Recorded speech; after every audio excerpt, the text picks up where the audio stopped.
আমি সত্যি কথা বলি, আমি অনেককে বলেছি আমি কোনো পুরস্কারে আমি খুব একটা অনুপ্রাণিত হই না। কারণ আমাকে যখন খুব দর্শকরা ভালোবাসে, রাস্তাঘাটে দেখে আরেকবার দেখতে চায়, আমার সাথে কথা বলতে চায়, আপনাকে আমার ভালো লাগে বলে, এইটা আমার জন্য বিরাট বড় একটা পুরস্কার মনে হয়। ওই একটা পুতুল আমার জন্য কিছু না। ওই একটা অনুষ্ঠানে আমার হাতে তুলে দিল, আমি একটা পুরস্কার পেয়ে গেলাম, এটা বলার তো কিছু নাই। ওটা পেয়ে গেছি বা সবাই জানে, পেপারে আসছে, টেলিভিশনে খবরে বলছে, এই মনে হয়। কিন্তু আমার দর্শক সারা জীবনের জন্য আমার পুরস্কার। সারা জীবন যদি আমাকে ভালোবাসে, আমি মৃত্যুর আগ পর্যন্ত যখন জানবো যে ওরা আমাকে ভালোবাসে, এই আমার মৃত্যুর আগ পর্যন্ত আমার পুরস্কার। আমাকে যদি বলে দূর ভাল লাগে না আপনাকে, এই কথা যদি শুনতাম তাহলে আমি কম্পেয়ার করতে পারতাম। কিন্তু আমাকে তো এখনও কেউ বলেনি আপনাকে ভাল লাগে না, আপনার অভিনয় ভাল লাগে না, এখনও বলে না। ভালো না লাগলেও তো বলে না, এই সম্মানটুকু তো আছে।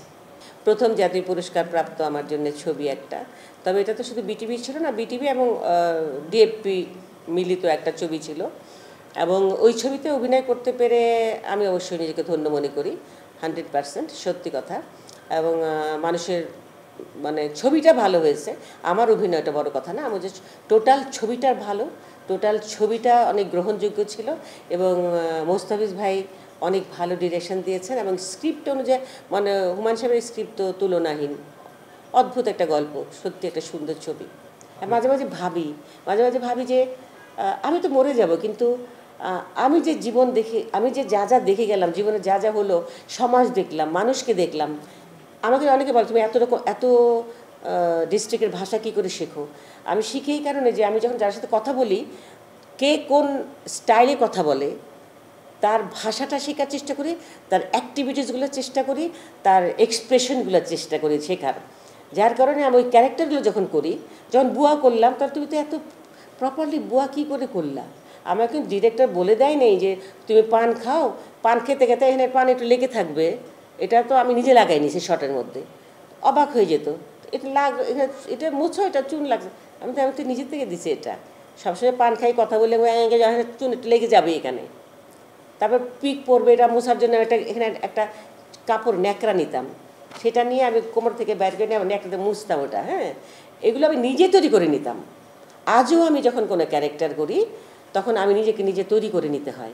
না নিলে অনেক জুনিয়র ডিরেক্টররা অনেক সময় অনেক কিছু দেখায় না, বলে না, আর বলতে জানি না আমি বলে না কেন, বা বলতে পারবে কি পারে না সেটা আমি জানি না, কিন্তু আমি আমার দায়িত্বে আমার ক্যারেক্টারটাকে আমি সাজাতে চেষ্টা করি।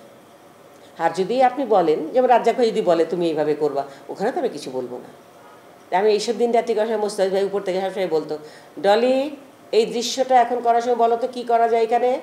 তখন আমি বলতাম ইয়ের সামনে, ক্যামেরার সামনে যেয়ে তো টকব্যাকে বলতাম, মোস্তাফিজ ভাই এটাই। আবার উনি ওখান থেকে বলতো, যখন সেট প্রতি বাড়িতে ভেঙে যেত সেট, আবার সেট নতুন করে হতো এই ফ্লোরে, তো সেট হওয়ার পর তার শুরুর আগে বলতো উপর থেকে, আমার অ্যাসিস্ট্যান্ট কোথায়, আমার অ্যাসিস্ট্যান্ট কোথায়। আমাদের 3টা অ্যাসিস্ট্যান্ট ছিল ছেলে, তোরা হ্যাঁ জি স্যার স্যার স্যার, আরে না রে আমার অ্যাসিস্ট্যান্ট কোথায়। অনেকবার বলার পরে তারপরে ওরা বলতো আপনার কথা বলছে, তারপরে জি মোস্তাফিজ ভাই বলেন। তাই বলে যে তুমি সেটটা দেখো তো ঠিক আছে কিনা। আর যে হ্যাঁ ঠিক আছে, তবে আমাদের বেডরুমের দরজাটা পার্টটা ডান দিক থেকে লাগানো ছিল, এখানে বাঁ দিক থেকে লাগানো, ওদের ভুল হয় সেটা আমি কারেকশন করে দিতাম। তারপরে আমার বাচ্চা 2টা ছিল, যে আমার টুনি আর একটা ছেলে, ওদের কাপড় চেঞ্জ করাগুলো আমি করে দিতাম। ওর মারা এসে বাচ্চাদেরকে আমার উপর ছেড়ে দিত।